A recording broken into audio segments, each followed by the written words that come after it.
I had heard the warnings long before my shuttle ever touched down on Kesserine Station. Every trader, every pilot, every tired old spacer who had spent more years among the stars than on solid ground told me the same thing.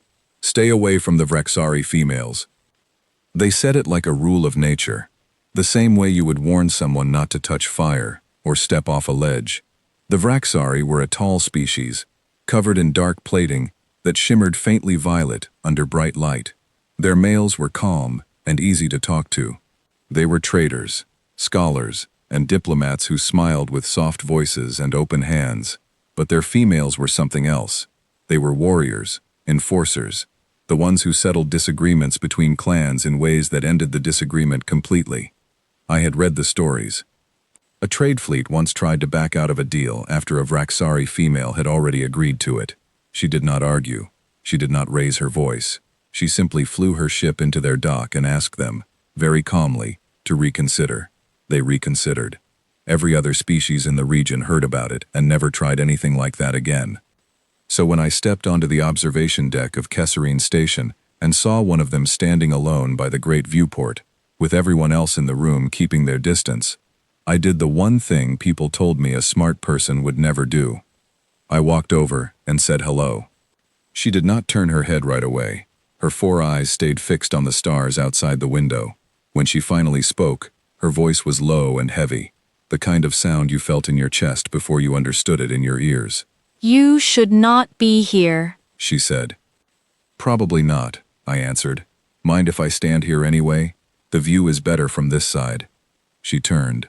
All 4 eyes settled on me at once, and for a moment, every old instinct in my body screamed at me to step back. I did not listen.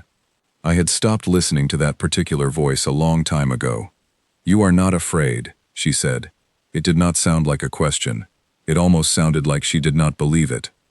I am terrified, I admitted. But being afraid of someone is not the same as knowing them.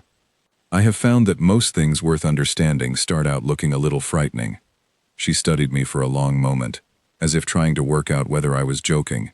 When she realized I was not, something in her expression softened, just slightly. My name is Scarith Van, she said, 9th blade of the Van clan. Cole Reyes, I said, first troublemaker of the Reyes family, according to my mother. The sound she made was low and rumbling, not quite a laugh, but close enough that I understood it as one. That was how it began, a conversation on an observation deck that nobody else wanted to have. Word of it spread through the station faster than I expected.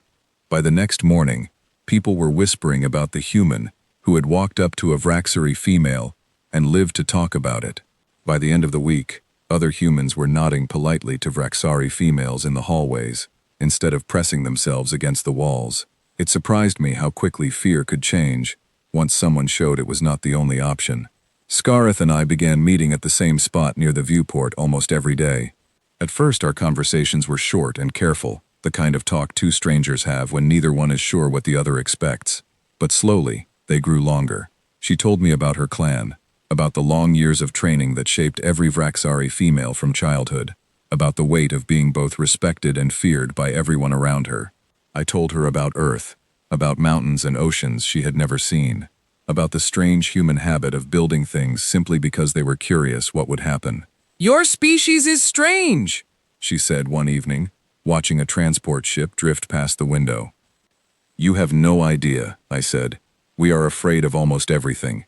Heights, the dark, large animals, deep water. And somehow we still climbed mountains, explored caves, and built ships that fly between stars.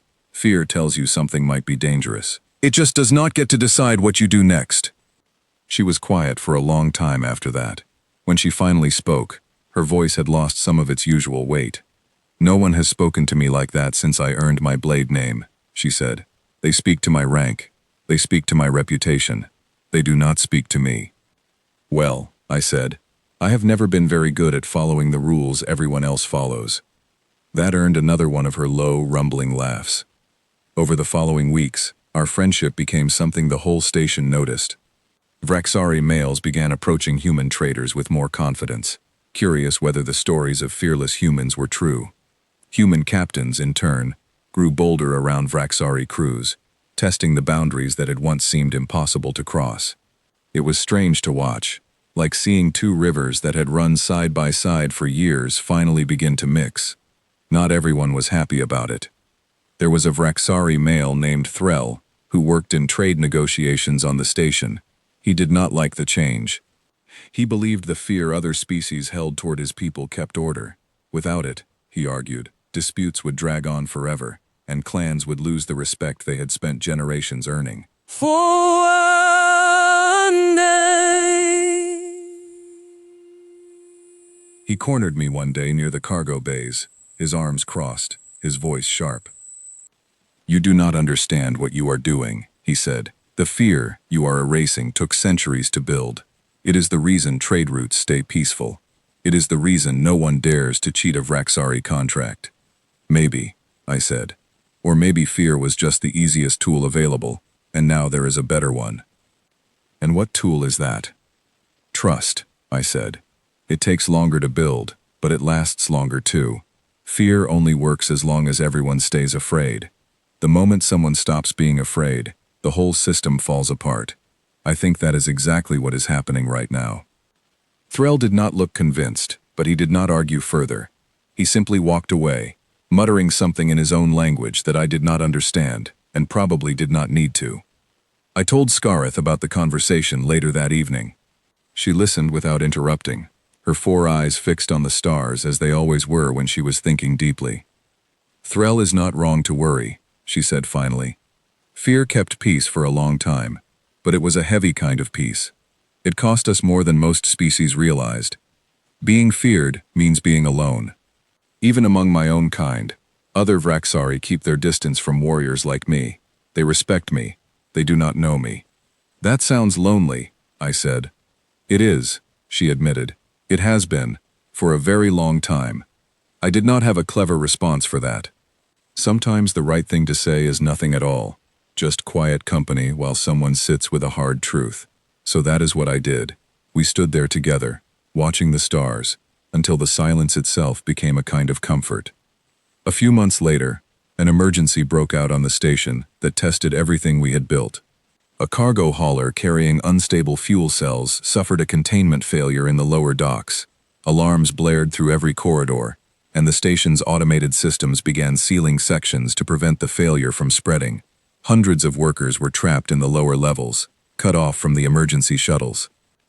I was near the command deck when the alert came through, and I saw Scarith moving toward the danger before anyone else even reacted. Most of the crew scattered toward the escape pods, following protocol, following fear. She walked the other way, toward the sealed doors, toward the people who could not get out on their own. I followed her. I am not sure I made a conscious decision to do it. My legs simply moved before my mind caught up. "This is not your place," she said without looking back. She must have heard my footsteps behind her. "Funny," I said. "Someone once told me that fear tells you what is dangerous, but it does not get to decide what you do next." She almost smiled, even in the middle of the crisis. "You remembered." "I remember everything you tell me." Together, we reached the sealed section. The manual override required more strength than the panel was designed to handle safely, the kind of force only a Vraxari could reliably provide.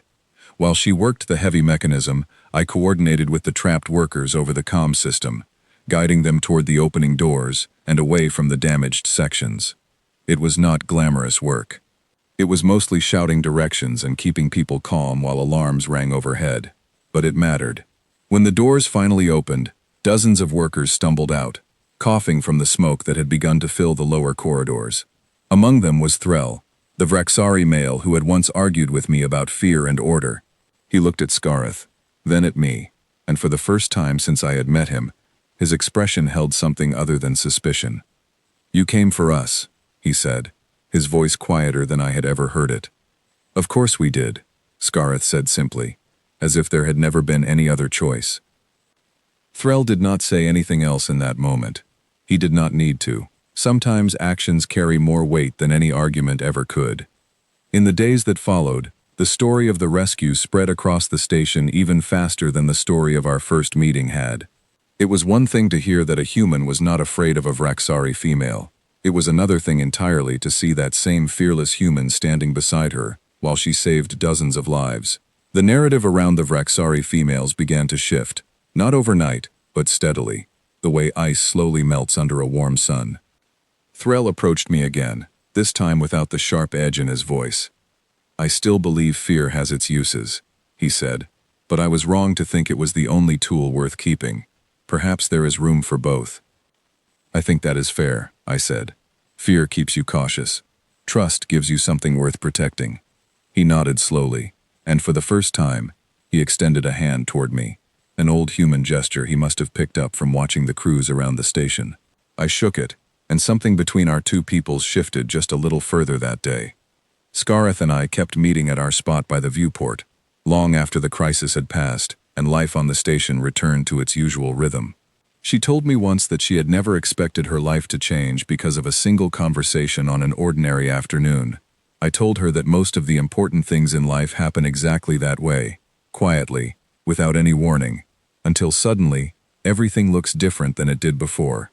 Other humans on the station began forming friendships with Vraksari crews, some cautious, some bold, each one adding another thread to a connection between our two peoples that had once seemed impossible.